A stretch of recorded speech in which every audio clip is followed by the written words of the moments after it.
Hey friends, if you wish to repair Notepad in Windows, then please watch this video. I will guide you through the resolution.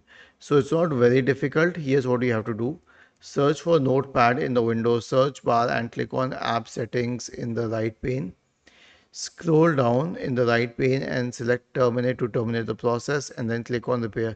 Now this is how you repair Notepad, but if that doesn't help, wait till you get a tick mark here. If that doesn't help, then uninstall Notepad and then search for Store in the Windows search bar.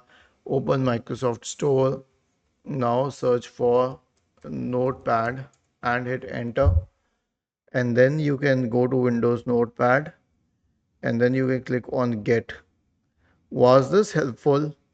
If yes, then please subscribe to the channel. If not, then let us know in the comment section of the video on how we could help you further. Thank you for watching this video and have a nice day.